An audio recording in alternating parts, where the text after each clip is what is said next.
El siguiente programa es de clasificación O, de opinión, apto para todo público. Democracia M y Democracia TV presentan Diálogos con Francisco Rocha. Diálogos. Diálogos. Buenas tardes, amigos, estamos iniciando Diálogos. Les habíamos informado que hemos invitado para analizar el informe sobre los hechos de octubre que presenta la Comisión Interamericana de Derechos Humanos y entre ellos su relatoría de la libertad de expresión. Hemos invitado, como les decía, al doctor Mauricio Alarcón y al doctor Salim Saidán. Los dos hacen seguimiento no solo a los temas de derechos humanos y en el caso de Mauricio a la legislación, y en el caso de Salim permanentemente en la opinión pública desde la Facultad de Derecho, donde es profesor en la Universidad Católica. Así que muchas gracias a los dos por acompañarnos. Y la primera pregunta sería esto: ¿cómo recibieron, cómo se puede calificar? Yo dije en uno de estos tweets que me parecía sesgado, y es porque topaba un tema del que yo participé. Nos invitó el relator de la comisión, estuvimos con miembros de la comisión, y entonces ¿para qué sirvió eso? Si parecería que el objetivo es digamos, juzgar al Estado, y las otras partes del componente social no van a ser ni siquiera tratadas como, digamos, agresores, como actores de ahí, sino como víctimas exclusivamente. Bienvenido, Mauricio. Gracias, Francisco. Buenas tardes y un gusto compartir este espacio con Salim. Y precisamente lo que señalas quizá es el punto de partida. Comprender la razón de ser de la CIDH en estos casos. El Estado ecuatoriano, Ecuador, firmó y ratificó un instrumento internacional de derechos humanos comprometiéndose a garantizar los derechos y libertades de sus ciudadanos y autoriza que en caso de no hacerlo haya este organismo internacional que intervenga para garantizarlos. Así es que ese es quizá el rol principal. El segundo punto... Pero ahí, perdón, una interrupción, Mauricio. Pero es justo un gobierno que, asumiendo el rol que le corresponde en virtud de esos tratados, que le invita a venir, ahí viene. Y entonces no hay ningún reconocimiento a los que les votaron, a los que les maltrataron. ¿Tienen la razón? Ahí viene el punto. El segundo tema que es importante comprender es que la Comisión Interamericana, cuando visita un país, intenta recabar la mayor cantidad de información posible. En lo personal, considero que fue muy apresurada la invitación de Cancillería. Cuando todavía estaban caldeados los ánimos, ni siquiera se había terminado de apagar el fuego de las protestas. Y pues no, que venga la Comisión Interamericana. Lo que ve la Comisión Interamericana en sus 3 días de visita, en definitiva, sí podría decirse que tuvo más peso de un lado que de otro por la presencia masiva de personas. Y te lo digo porque participé de uno de estos espacios en el que por cada persona que trataba de presentar información objetiva, habían 3, 4, 5, 6 personas porque trabajaban, o sea, además las presentaciones eran en bloque, que por ejemplo intervenían simplemente para pedir la libertad de Paola Pavón, del asambleísta, el director de comunicación, y libertad. Entonces eso sí distorsiona. No quiero quitar la responsabilidad de la comisión, pero sí creo que fue apresurada esa visita en función de tiempo. Y finalmente creo que el informe, aunque puede resultar incómodo para ciertas personas que participamos de esas actividades, porque hubiéramos querido ver más, es un informe de aquellos que presenta la comisión en sus visitas, con un fuerte componente en lo que tiene que ver al compromiso del Estado de garantizar los derechos de sus ciudadanos.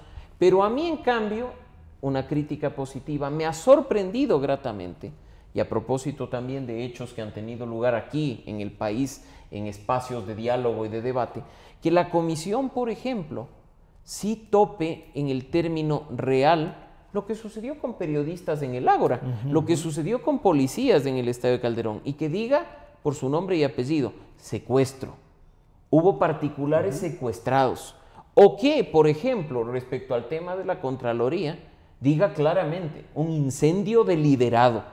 Y por sobre todo, y destaco esa como una de las principales conclusiones, que diga, ¿tiene el Estado en este momento, más allá de indemnizaciones, pagos, o qué, que investigar incluso los daños y las afectaciones a la propiedad privada, a las industrias, a aquellos que dejaron de percibir mientras se produjeron los actos de violencia? Entonces creo que eso es sumamente importante. Y para los que seguimos el trabajo de la comisión y hemos visto informes de otro tipo de visitas, esto es realmente sorprendente, porque más bien ese tipo de cuestiones no se había topado antes de tal precisión como se lo ha hecho ahora respecto al caso de Ecuador. Salim, y luego diría, volvemos a las conclusiones como las ha señalado, que pueden ser una cosa novedosa. Pero cuando uno ve el informe, Salim, y no sé si ustedes ya en la universidad lo han discutido, usted por supuesto ya lo ha leído, pero uno dice, ahí hay una, no sé si apresurado puede ser, como decía Mauricio, el término, pero no es mejor que el Estado, que el gobierno en representación les haya invitado, haya abierto las puertas y consiga que en el relato se construya una verdad de un sector del conflicto, porque si bien Mauricio dice es el Estado a través de estos instrumentos internacionales el que debe garantizar, ¿a quiénes? A todos ha de ser, pues, ¿no es cierto? O a un sector que con legítimo derecho puede levantarse. Pero ¿dónde quedan esos? ¿O cómo encuentra usted el informe? Bienvenido, buenas tardes. Buenas tardes, Francisco. Un gusto estar en su programa, un gusto también compartir este espacio con Mauricio y un saludo también a los que nos ven a través de Democracia TV. Es importante partir de algo, Francisco, que es la Comisión Interamericana, es un órgano político, es el órgano cuasi judicial del Sistema Interamericano de Protección de los Derechos Humanos. ¿Y qué hace? Establecer una suerte de presunciones de responsabilidad en relación a los estados. Y además, ¿qué hace? Visitas en casos particulares y también sobre la situación general de los derechos humanos en determinados países. Y para eso tiene que ser invitada por el gobierno. Claro, la invitación apresurada, coincido yo, eso le parece que llega por parte del canciller Valencia. No sería más bien, perdón, ahí, no sería mejor de resaltar esto que dijeron, vengan al día siguiente. Sí, buena fe, una demostración de buena fe de parte del gobierno, pero que no es ciertamente. Conveniente, se ve, ¿no? Sí, pero cuando estaban tan caldeados los ánimos, la situación era tan tensa, no era conveniente recibir a una delegación de la comisión, sino después de un tiempo.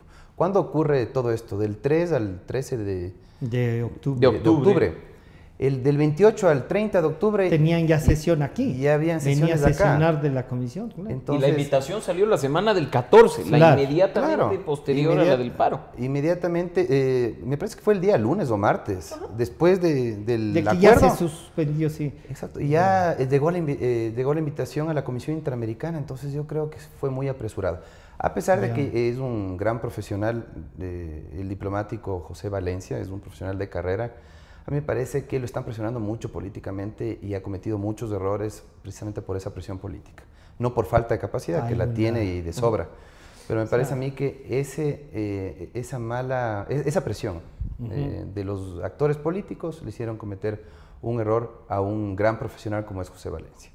Ahora, ¿qué es lo que pasa después? ¿Qué hace la Comisión Interamericana? Realiza visitas, realiza constataciones en los procesos cuasi contenciosos que está conociendo, debe confrontar la información. Ahí me parece que sí cometió un error la Comisión Interamericana. De los 439 entrevistados, 380 reclaman ser víctimas de violación de los derechos humanos. Así lo dice la propia comisión. Sí. Entonces, primero, está muy bien que hayan cuidado eso de reclaman ser víctimas. Todavía no les da la categoría de víctimas. Sí. Eso reconoce que hay ahí gente que dice somos víctimas, ¿no? Exactamente, entonces es desproporcionado, ¿no? Imagínense. Sí habría sido interesante también que converse la Comisión Interamericana que tome contacto con la Policía Nacional, por ejemplo. Claro. Muchas veces no se juzga a la policía de manera injusta, tengo que decirlo. Y se generaliza peligrosamente, ¿sí? es la policía siempre responde de manera desproporcionada. La policía... ¿Cuál debe ser la proporción entonces? Claro, entonces usted tiene dos cosas, ¿no? que tomar en cuenta. Primero, el trabajo difícil que tienen que enfrentar los agentes de los técnicos. Me parece que ahora les llaman los técnicos, creo que son los administrativos, y antes eran los de tropa y los oficiales. Ahora creo que son los técnicos, como les llaman. Esa gente tiene que trabajar largas jornadas en los operativos. Yo tengo entendido inclusive que mientras ejecutaban los operativos en los alrededores de la Universidad Católica, por ejemplo, tuvieron un problema con la alimentación. Claro. Tuvieron un problema con la alimentación y eso obviamente dificulta la ejecución de las tareas. Bueno, lo que dijo el jefe de la escolta legislativa, ¿no? Tenía un personal al que no le podía cambiar y ya por 36 horas. Claro. Lo cual es totalmente inviable en un proceso como el que se estaba dando. Ahora usted tiene también otra cosa en cambio de parte de la policía. Creo que les falta capacitación y ahí no podemos culpar a los técnicos, sino más bien a los administrativos que tienen que reforzar las jornadas de capacitación. Tema político y todo eso. Claro, entonces hay dos tipos de categorías de uso de la fuerza, ¿no? El uso diferenciado de la fuerza y el uso proporcional de la fuerza. Los técnicos justamente dicen que el uso proporcional de la fuerza efectivamente está regulado en el reglamento expedido, usted recordará, por acuerdo ministerial en la época del ministro José Serrano en ese entonces. ¿Sí? Entonces ahí dice, usted cuando tiene una manifestación tiene que actuar de esta manera, a través de este protocolo. Primero le exhorta al ciudadano para que reconduzca su conducta, o sea, que por favor se aleje de un sector restringido, por ponerle un ejemplo. En segundo lugar... Lo que pasó en Cuenca, por ejemplo. Claro. Un oficial se acercó al señor Pérez Guatambé y le dijo, usted aquí no va a hacer desfile, pero no va a hacer. Y consiguió que no... Exacto. Entonces, en la tarde incendiaron igual y todo eso. Claro, pero ese momento lo logró. Y, y claro, hay un artículo específico, me parece que es del artículo 23 de ese reglamento, que específicamente se refiere a manifestaciones violentas. ¿Cómo debe actuar la policía en manifestaciones violentas? ¿Saben todos los técnicos de la policía eso? Yo lo dudo. Me parece ahí que hay que reforzar la capacitación. ¿Usted pensaría entonces que también ahí hay una deuda, no que es ahora, sino que está largo rato? Deuda histórica. Y hay malos elementos, porque no se preocupan por capacitarse, y hay malos elementos también porque las autoridades no los capacitan adecuadamente. ¿Qué pasó también con las Fuerzas Armadas? También, por ponerles un ejemplo. Ellos no tienen un reglamento que respalde su actuación, entonces estaban coadyuvando. En este tipo de... No estaban desarmados y obviamente vieron el desenlace. Algunos retenidos, algunos militares. Secuestrados, según la propia comisión. Bueno, el secuestro es una retención en contra de la voluntad. Bueno, entonces, pero lo que pasa es que la retención era muy usada por el correísmo, cuando decían... Cuando robaban un banco decían que era una recuperación financiera y cuando secuestraban a alguien era una retención. Entonces ahí ahora hay que tomar Y bueno, en todo caso, ¿qué es lo que pasó ahí? Entonces, las Fuerzas Armadas y la policía yo creo que no están preparadas, lo demostraron, para enfrentar este tipo de situaciones. Este tema de las bombas lacrimógenas en un centro de acogida, porque ahí sí en cambio vamos a tal vez tener una discrepancia. Yo sí creo que inicialmente se puede pensar en las universidades, ¿cómo así pues intervienen en este tipo de situaciones, albergándole, dándoles abastecimiento a los manifestantes? Bueno, hay una cuestión de humanidad que es difícil de comprender y que me parece a mí que no nos debe llevar a la ligereza de decir, no, las universidades tomaron partido por una de las partes del conflicto y finalmente les dieron oxígeno, abastecimiento, alimentos para que continúen y se prolongue. Yo creo que no es así. Antes de ir a eso, pero sí vimos una articulación de rectores sobre todo, y ahí sí me gustaría tener rectores como en el caso para una labor humanitaria. en el Padre Ponce, y que las otras manifestaciones anteriores, donde nunca les dieron cabida a la Universidad Católica, nunca les asistieron, nunca nada de eso, que no eran un tema humanitario las veces anteriores. Probablemente, y ahí digo, yo creo que probablemente mucho obedecía también a la coyuntura política del momento. Y creo que lo que ha sucedido también obedece a la coyuntura política. He visto incluso últimamente en redes sociales, a propósito de algunas celebraciones en los últimos días, que la gente dice, las universidades están tomando partido.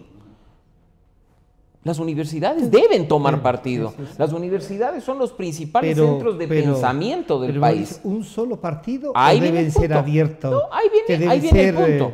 Yo creo que más bien es mucho más transparente, Francisco. Que tengan una posición. Que tú, Salim, y yo sepamos cuál es la posición de una universidad o de un rector.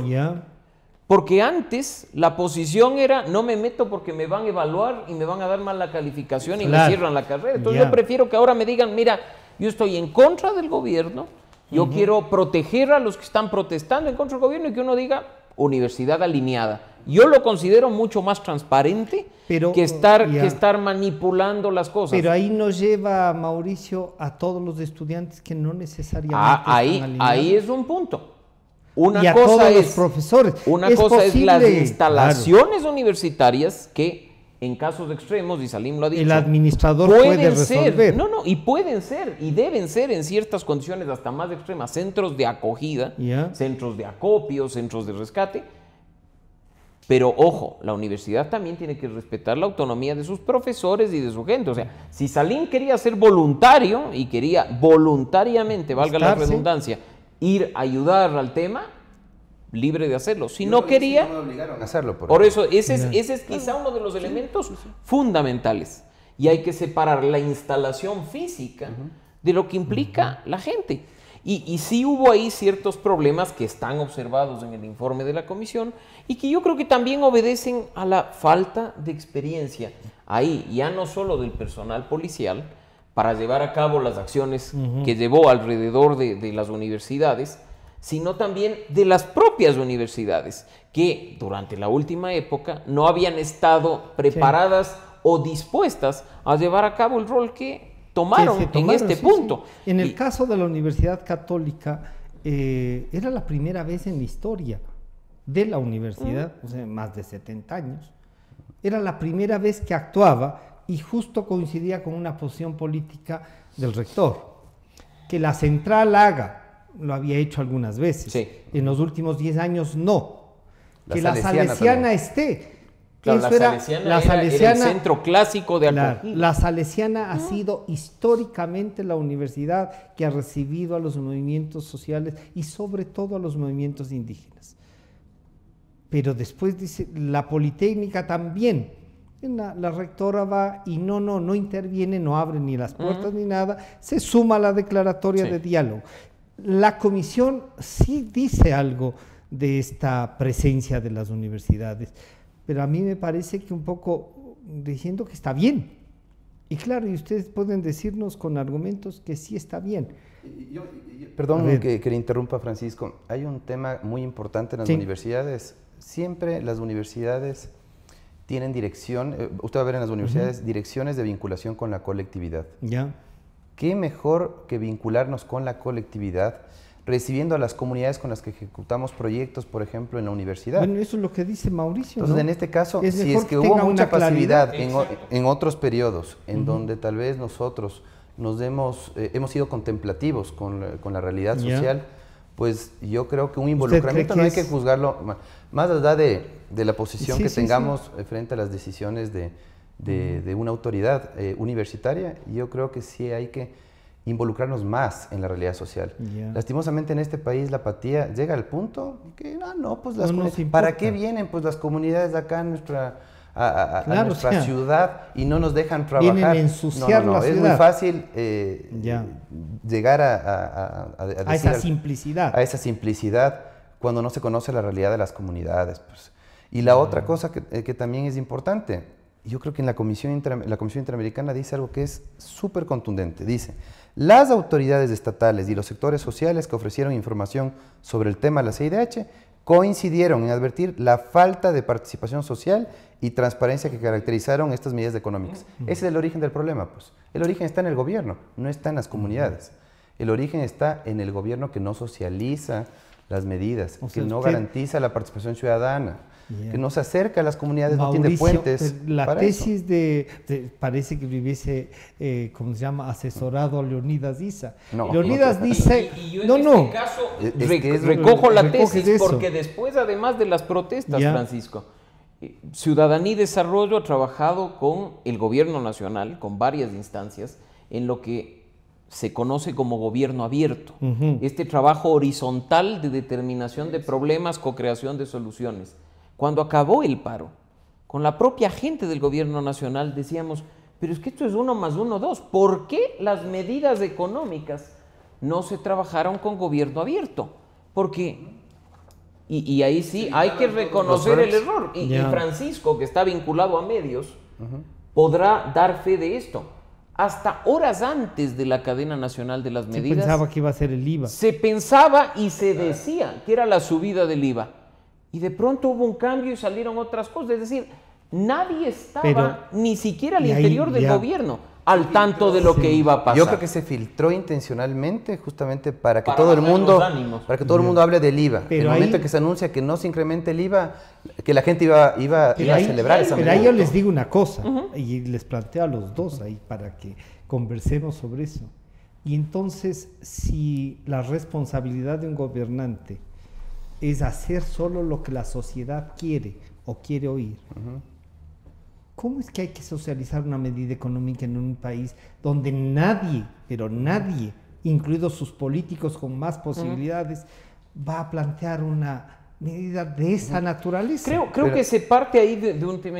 No se trata de que el gobierno haga lo que la gente quiere, pero se trata de gobernar con la gente, que es algo que en más de un caso, no me voy a referir a este gobierno, refirámonos a todos, a nivel ejecutivo, a nivel local. Nos pasa que se elige al alcalde, que se elige al prefecto, y como nos acaba de pasar, te comento, hace pocas semanas en un cantón de una provincia de la costa, que hacemos un taller de gobierno abierto y nos dicen, pero si la gente ya eligió al alcalde, ¿para qué participación ciudadana? Ese voto le da la posibilidad al alcalde de decidir por la gente. Y decimos, no, a ver, un ratito. Una cosa es la democracia representativa y otra la participativa. La representativa te pone en el poder, la participativa te permite gobernar. Entonces, se trata de que las autoridades no pierdan de vista que por muy necesaria que sea una decisión, tiene que trabajarse con la gente. Porque yo, en este punto, yo estoy a favor de la eliminación de los subsidios. Porque además, los que pagan esos subsidios no son los árboles que dan billetes, sino todos nosotros a través del mismo pago de impuestos. Es decir, yo me estoy autosubsidiando el combustible. Hay un sector que efectivamente puede demandar ese subsidio. Pero trabajemos en la focalización, pues entonces, veamos cómo hacerlo. Ahí se falló. Por ejemplo, ahí para ir uno dice, sí, si usted va a plantear una subida, y eso le van a decir en cualquier escuela política, una subida de alguna cosa, un impuesto, lo que sea, más aún combustibles. Ya el gas, por ejemplo, se quedó aquí marcado, que cualquiera que quiera tomar el gas, de por vida tendrá un precio, Francisco. Y ahora va a pasarnos esto con los combustibles. Cuando uno sabe que las grandes fortunas que se han hecho, incluso mucho más que el narcotráfico, es por el diésel, ¿no? Pero usted tiene un dirigente que sale y dice en una cadena nacional, mi tractorcito que antes usaba $20, eso significaba que 20 galones. Y ahora voy a usar todos los días y me va a costar 40. Y después nos dice públicamente, si no tengo ni tractor ni carro siquiera. Entonces, ustedes nos están pidiendo con una racionalidad de catedráticos y de dirigir una fundación, que socialicemos algo que nunca nadie va a aceptar. Sí, hay medidas económicas impopulares, necesarias, tal vez efectivamente sea de las pocas opciones que le queda a un gobierno, pero si es que hay más de una opción para cubrir un déficit fiscal, yo prefiero la menos lesiva, pues para los sectores... ¿Y quién decide quién es la menos lesiva? Las autoridades en consulta con el pueblo. A mí me parece, Francisco, ahí tal vez en la visión de democracia tal vez discrepemos. Yo creo que la democracia participativa es el eje transversal de esta Constitución. A mí no me gusta esta Constitución, pero mientras esté vigente hay que respetarla. ¿Y qué es lo que dice esta Constitución? Que los presupuestos de los GATS se construyen con participación. Por eso se llaman presupuestos participativos. Que no se cumpla eso ya no es culpa. Es otra cosa, sí. El tema de la silla vacía en los GATS, igual. De hecho, Ciudadanía y Desarrollo fue la primera en ocupar la silla vacía. Pero también dice esta Constitución, Salim, dice que el único que puede tomar medidas económicas es el presidente de la República. Pero por eso, con el equipo económico. Y mire usted, Richard Martínez, graduado en mi universidad, yo lo aprecio mucho. Es un gran profesional, es un gran profesional. Pero ¿qué déficit tiene Richard Martínez? A simple vista, le falta contacto con la gente, le falta más conocimiento de la realidad social. Yo creo que debe tener las mejores intenciones Richard Martínez. El problema es que tal vez no conoce a fondo la realidad de las comunidades. El vicepresidente de la República, yo le tengo un alto concepto al vicepresidente de la República. Yo rescato a las dos autoridades. Como personas. Exactamente, porque este gobierno creo que no tiene la más mínima idea en cuanto a planificación. Yo he sido un severo crítico de este gobierno, pero rescato a estas dos autoridades. ¿Por qué no les delegan a ellos para que de una manera pacífica, a través del diálogo, se lleguen a acuerdos, a consensos con las comunidades, para que justamente no tengamos que terminar como terminamos, pues con una imposición de dirigentes indígenas asesorados por ciertos grupos que finalmente a mí me decepcionaron profundamente, porque yo creo que el problema central del país es un problema de dirigencia. Estamos mal conducidos como país, están mal conducidas las comunidades indígenas, los dirigentes son irresponsables, los dirigentes no son prudentes en sus declaraciones. ¿Y qué es lo que hemos tenido desde que supuestamente se llegó al acuerdo hasta el momento? Declaraciones de lo más irresponsables del ministro de Defensa, de la ministra del Interior, del señor Issa, del señor Vargas. Y en el medio, los ecuatorianos contemplando esta penosa escena de confrontación. Subsidiando el combustible, pero, en definitiva. Mauricio, y ese tú es decías, el punto. yo estoy de acuerdo y yo también estoy de acuerdo con que eso no se aplicación puede... gradual. Y voy a la aplicación gradual era una algo alternativa. que decía Salim. El día 13, cuando se termina y se hace esta transmisión en vivo de la negociación, no sé rarísimo. si usted, exacto. Hasta ahora no entiendo por qué ni cómo, y además no entiendo cuál era el acuerdo. ¿Cuál era la mediación? Porque yo no vi mediación, yo vi moderación, que es distinto. Pero bueno, oí por primera vez de boca de un funcionario de gobierno las razones que motivaron la decisión del decreto. Era la primera vez. Era la primera vez. Se sustentaba eso. Exacto. Yo creo que hubiera habido ahí hay una déficit de comunicación. Pero por supuesto, otra reacción.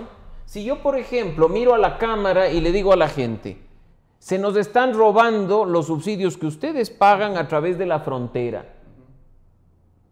Está dándose contrabando de combustible. Si vas a alta mar vas a ver fortunas, además de gente que intenta hacer política, que se roba tus subsidios en alta mar vendiendo combustible. Uno se queda así como que dice, uy, Dios mío. O sea, claro, entiendo el tema. Pero si tomas la medida, se te levanta el país y ese rato vas a explicar por qué la tomaste, pasa lo que pasa. Y en el interín, que es lo grave, esto. En el interín, propiedad privada afectada, periodistas agredidos, y agredidos por manifestantes y por fuerza pública, como se recoge en el informe, saqueos, vandalismo, quema de instituciones públicas como la de la Contraloría, obviamente víctimas fatales que lamentar, y que al último día nos expliquen por qué tomaron la medida, sí es una decepción. Porque las consecuencias fueron terribles, terribles para el un lado y para el otro, Francisco, y peores para quienes estuvimos en el medio. Porque yo estoy seguro que tú no saliste con los unos, tú no defendiste al gobierno y se te afectó. Pero Mauricio, ahí les digo una cosa, si se subía el IVA iba a haber la marcha, estaban preparados para la marcha. Pero de nuevo, hay que aprender a escuchar. En septiembre, el señor Vargas hizo una gira de medios, no sé si hay estado acá también, diciendo, en octubre viene el levantamiento. Y si el gobierno, que además creo que hace hasta monitoreo de medios, hace tan mal timing que a propósito del anuncio del levantamiento toma la medida, o sea, ahí ya no hay inteligencia que falle, ahí hay sentido común, que es el menos común de los sentidos. Yo rescato y quiero retomar el tema del informe. Toda la incorporación de data respecto a los ataques y agresiones a periodistas y medios de comunicación. Más allá de cuáles del un lado o del otro, que si los digitales, que si los comunitarios, aquí se ve con claridad la situación que lamentablemente se vivió en el medio comunicacional afectando a los ecuatorianos, que no tenían un canal correcto o adecuado por el cual informarse. UDLA Channel fue una fuente que nos quedó pero por claro, supuesto, frente a la guerra de y ahí les voy a plantear información. Dos cosas a ustedes. A ver, si bien Mauricio nos dice, y yo rescato del informe a mí me parece que ahí también hay un sesgo, porque una presencia de los medios alternativos, entre comillas, o sea, cualquier persona ahora con un teléfono puede transmitir y se declara periodista, y está bien, está haciendo comunicación, ¿no? Se puede declarar periodista, pero está haciendo comunicación. Entonces, frente a eso es un pedido de que quiero que me transmitan en directo. No, eso es, y de nuevo, y ahí atemos los datos que están en el informe, porque los periodistas no estuvieron ni secuestrados ni nada aquí, como nos dijeron en más de una ocasión, hasta les dimos de comer en el Ágora, o sea, son hasta caritativos, pero a ver, aquí me transmites en vivo. Y por ejemplo, hay datos que se manejan a conveniencia, porque para quienes estuvimos tratando de continuar la información y la comunicación, viendo qué es lo que pasaba, al inicio, lo que sucedió en el Ágora, se preparaba un proceso de justicia indígena contra miembros de la fuerza policial, contra miembros de los militares. Fueron humillados ahí, que además en público, fue que querían que los transmitamos por ciertos actores, violando los principios de la justicia indígena que rigen en este país. Y entonces ahí vamos con una cosa, Salim. Estamos viendo eso, quieren que se les pase en directo eso. Y la prensa toma partido, no tomamos partido, informamos lo que hay que informar y los hechos que pasan. Y para nosotros ese hecho de maltratar públicamente a un oficial de policía, esa era la noticia. Ya no era el levantamiento, ese momento se transformó en esa noticia. Entonces, ahora hay el criterio de que por donde están los indígenas ese es territorio de ellos. Terrible. ¿Cómo hacemos? Peligrosísima esa interpretación. Yo la cuestioné públicamente. La justicia indígena se aplica en territorio indígena y para miembros de las comunidades. La Constitución es sumamente clara. Así lo establece, creo que es el artículo 171. El ámbito de aplicación territorial, el ámbito de aplicación material está delimitado claramente en la Constitución. Insisto, ahí está la mala asesoría de los dirigentes indígenas. Y la otra, ¿Quién les dijo que ellos donde se desplacen pueden ejercer justicia indígena como consideren y pueden juzgar a quien quieran? No. Están muy equivocados. Y el informe recoge más, y ahí Mauricio recoge más el tema de esto que se llama los medios de comunicación alternativos. O sea, para mí la reacción de los dirigentes en el Ágora absolutamente repudiable.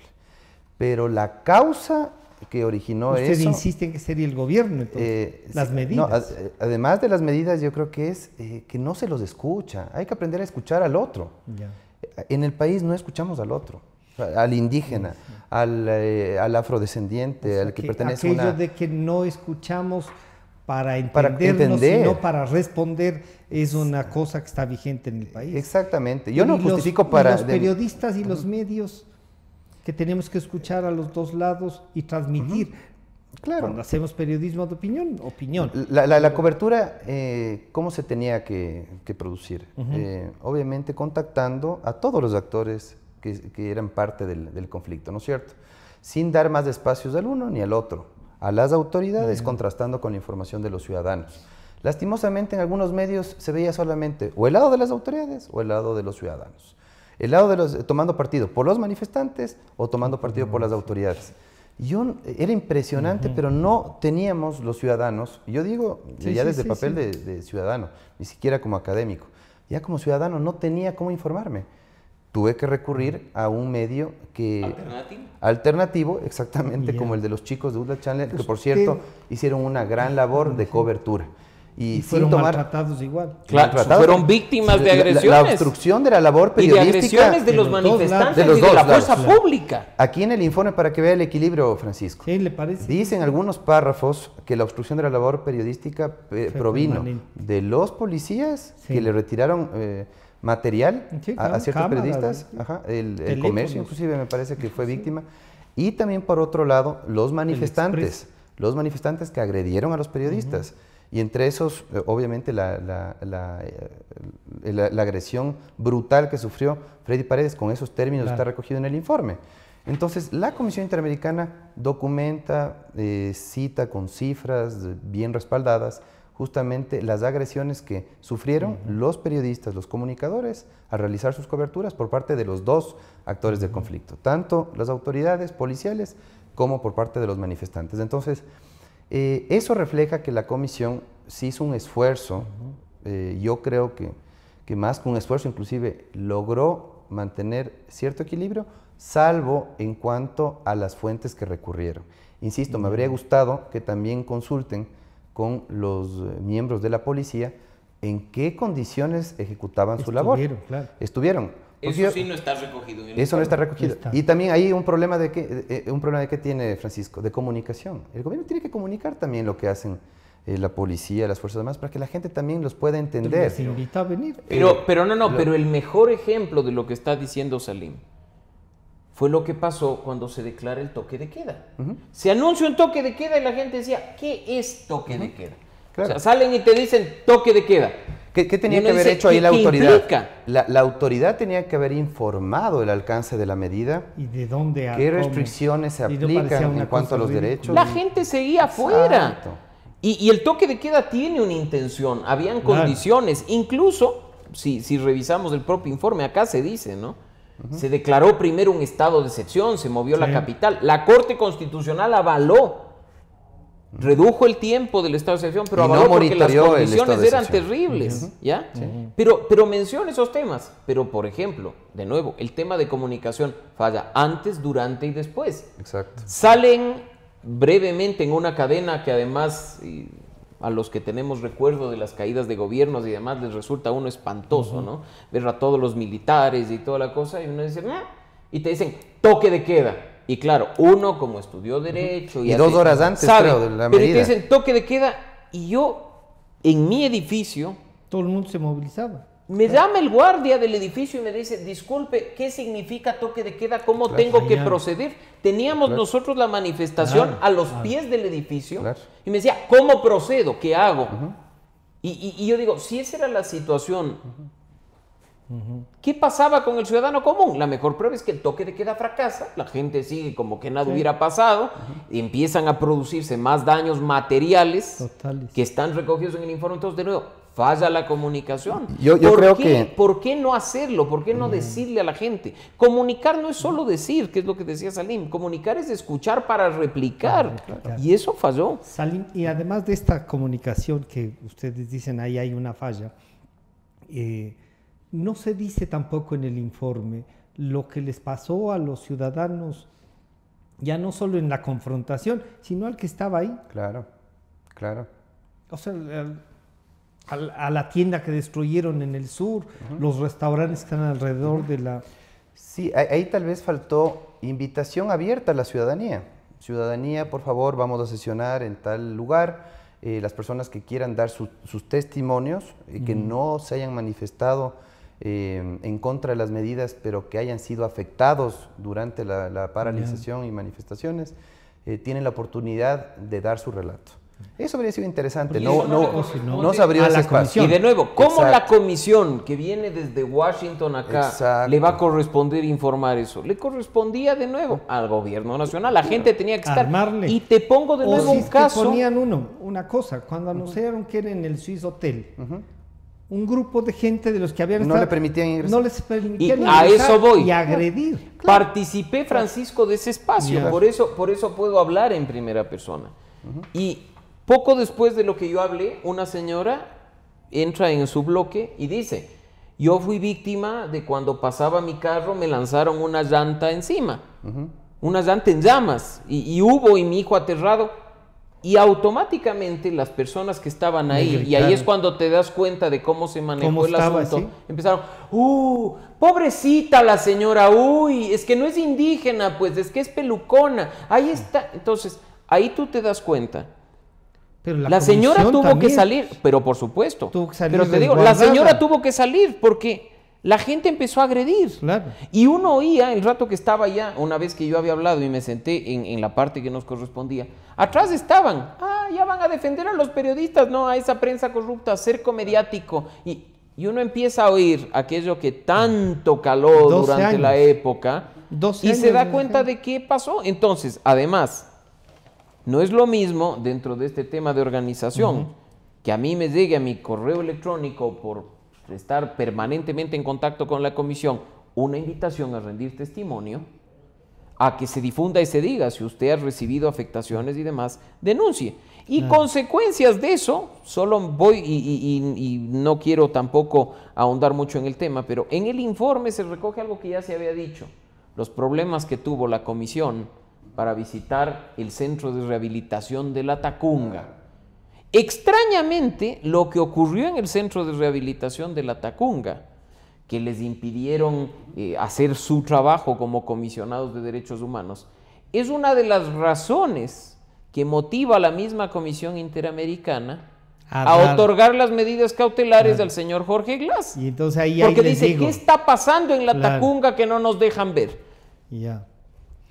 A ver, primero ahí Salim, la comisión me parece a mí que quiere ir a visitar a La Tacunga, y decirme, oiga señor, no es un tema de la marcha, y hay un señor que está juzgado, que está sentenciado, ¿no es cierto? Y le sirve para darle unas medidas cautelares, que lo que dice es, oiga, parece que tiene problemas ahí. Pero entonces ahí esta comisión tiene, y a eso quería decir, ustedes han relevado varias cosas de este informe. Yo diría, han relevado el rol de la comisión, que parecería que hay que fortalecerlo, de lo que ustedes han dicho, pero a mí sí me parece que tiene un sesgo porque no dice, por ejemplo, que si hubo o no un intento de golpe de Estado, si había o no la decisión de confrontar del mismo gobierno actual que era parte del gobierno anterior, ¿no? Claro, hubo correístas infiltrados. ¿Infiltrados o actuando en grupo? Pero yo creo que injustamente se hacen generalizaciones, en el sentido de que esto fue coorganizado entre la dirigencia indígena y el correísmo, y hasta ahora no hay evidencia alguna, y que yo sepa en la Fiscalía, que es el órgano que tiene que investigar, no hay indicios de que haya sido un trabajo coordinado. O si no, que avancen las investigaciones, la pasen a los jueces competentes y obviamente los jueces determinen las responsabilidades. Pero lo que dice respecto a lo señalado por Mauricio, dice, la CIDH destaca el hostigamiento que sufrió la delegación durante su visita a la cárcel de La Tacunga. Cuiden, aunque sea, pues, o sea, le van a recibir a una delegación internacional. Vaya y recíbales. Por favor, pues sean cordiales pues con esa gente. Manda un subsecretario y recíbales. No, claro, ¿y sabe qué es lo que pasó? Y denles facilidades. Los pero agentes de seguridad prohibieron a la delegación tomar imágenes, videos, y le impidieron realizar su trabajo en ese lugar. ¿Quién dio la orden? Eso sería bueno que se investigue. Y no termina ahí el asunto. ¿Qué es lo que dice la Comisión Interamericana? Dice que recibieron unas disculpas de parte de Cancillería, en que dice que el gobierno del Ecuador ha brindado todas las facilidades a la misión, facilitó el transporte, etcétera, etcétera. Pero en la visita del centro de Cotopaxi se produjo un lamentable malentendido, bueno, el lenguaje diplomático, ¿no? Sí. Respecto del cumplimiento de los protocolos de seguridad para el ingreso. No lo volveremos a hacer, más o menos. No lo volveremos a hacer. Esperemos que no se repita. ¿Es legítimo o no? Terrible que no se den al interior de las cárceles. Para ti o para mí, probablemente sí. Claro. No, pero para un organismo es que precisamente ese es el punto. Los protocolos dentro de los centros de rehabilitación social rigen para los hechos ordinarios, por supuesto, pero rigen para los hechos ordinarios. Es más o menos, y me voy a ir a un asunto burlón y chistoso, pero es como que la comisión hubiera ido un día X y le hubieran dicho, hoy no es día de visitas, retírese. Claro. O sea, cuando vienen circunstancias excepcionales el más alto organismo de promoción y defensa de derechos humanos de la región, Puede que firmar. es la Comisión Interamericana. Y si le permites ir, además. La invitación que hace el Estado incluye un compromiso de dar facilidades para el trabajo. Y eso incluye lo que están diciendo. ¿Qué tenía que haber hecho entonces la Cancillería? Señores de la Secretaría de Derechos Humanos del Servicio de Atención de Personas Privadas de la Así Libertad, es. por favor, acompañen a esta Y delegación de la denles Comisión facilidades. Interamericana y denles las facilidades para que cumplan con su trabajo. Punto. La Cancillería pide disculpas ya cuando es demasiado tarde, pues. Ahí también se ve que no actúan oportunamente y de manera responsable y coordinada. Tenían que haber, la coordinación interinstitucional es un mandato constitucional. Sí. Tenían que haber advertido que va a ir la delegación y que tienen que darles todos los insumos para que cumplan su trabajo. A veces, de hecho, le O condenan al advertir a Estado la porque comisión no también. proporcionan información las A autoridades. decir, oiga, ¿usted no puede filmar aquí o no? Y de ahí, ¿qué es lo que pasa? Exacto, estas zonas restringidas, lo que sea. Claro.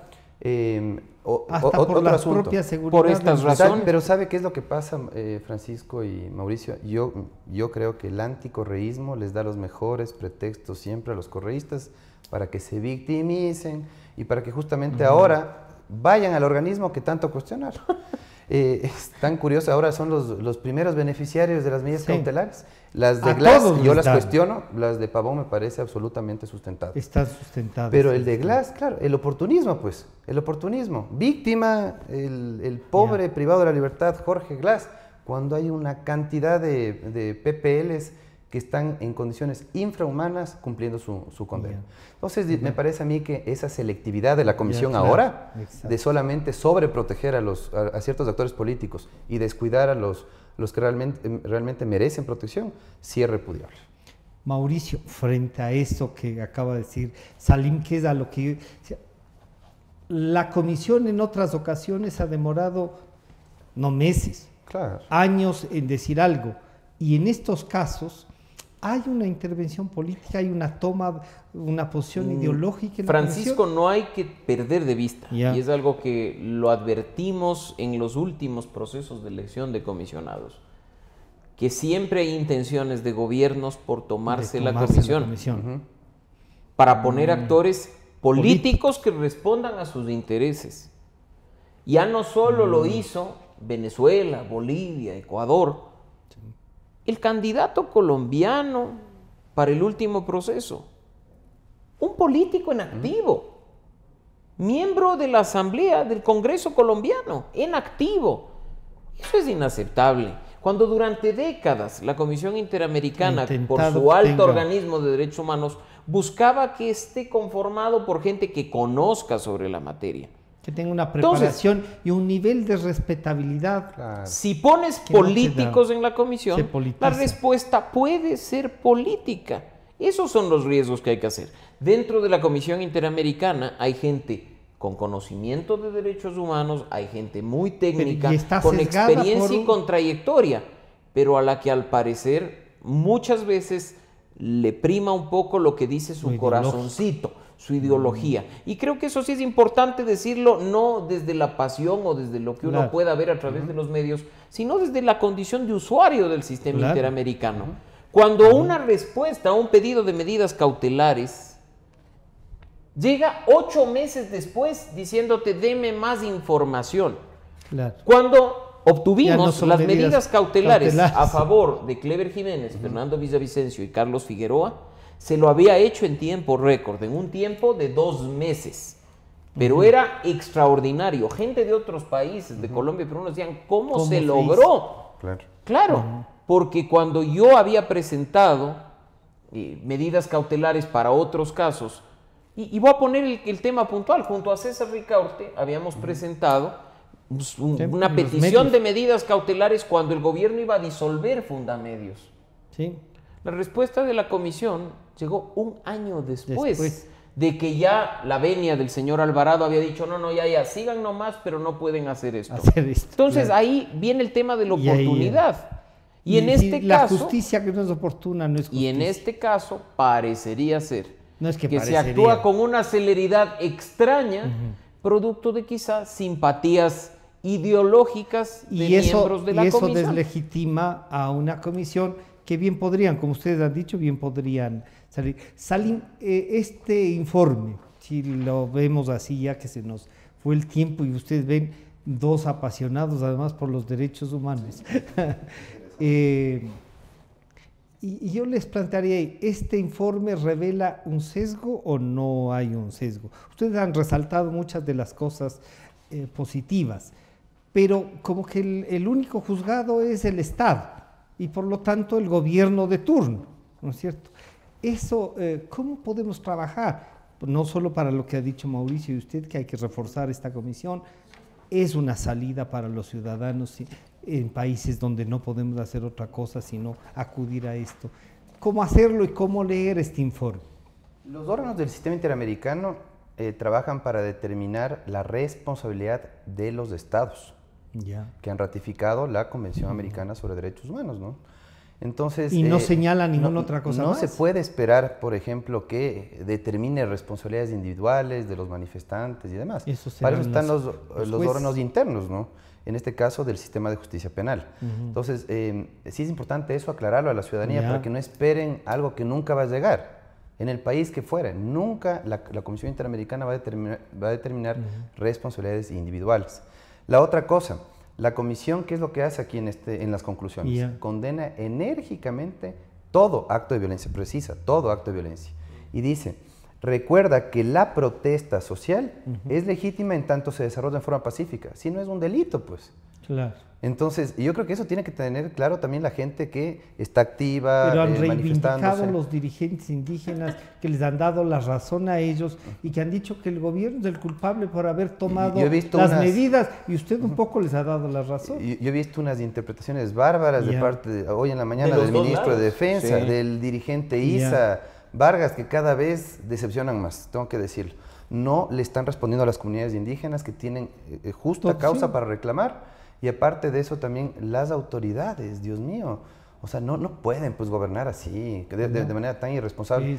A mí pueden decirme, hay que tener cuidado al momento de cuestionar la actuación de una autoridad. Yo creo que hay que ser frontales y enérgicos también en los reclamos. Esos son temporales, Nosotros nos quedamos con la institucionalidad absolutamente frágil que nos están dejando. Después y esa institucionalidad es la que hay que reforzar. Claro, por culpa de los dirigentes, de malos dirigentes indígenas, por culpa de malas autoridades públicas, el país está muy mal. El país no tiene un norte claro. No vamos a salir de esto de esta manera. Y lo más grave, Francisco, de todo esto, ¿sabe qué salió? Los peores defectos de los ecuatorianos. Racistas, excluyentes, xenófobos. Se volvió una cosa difícil. Es súper preocupante. Más bien ahí deberían trabajar en políticas públicas, concientización, en la cultura de la gente, en la educación de la gente, para que no se repitan estos hechos, porque yo creo que como están las cosas, cualquier rato es un caldo de cultivo para cosas mayores inclusive. Mauricio, ¿este informe nos da, qué nos da, sesgado o no? Yo termino destacando no solo lo que ha dicho Salim. El informe tiene un objetivo que es el Estado, que es el gobierno, que como digo es el principal responsable. ¿Por qué? Saquemos todo lo que tú ya has mencionado. Es el principal responsable no solo de esos hechos, sino que responde a los convenios internacionales. Y aquí viene un punto. Saquemos todo lo que tú has mencionado. ¿Qué dice en sus recomendaciones la Comisión Interamericana? El Estado, por ejemplo, debe garantizar el respeto de la independencia de los medios y abstenerse de aplicar formas directas o indirectas de censura. El Estado es responsable de proteger el derecho a la libertad de expresión y de asegurar las condiciones necesarias para que los periodistas puedan cubrir hechos de notorio interés público. O sea, la responsabilidad lamentablemente es estatal, porque tú y yo cedimos parte de nuestra libertad para que el Estado nos la garantice.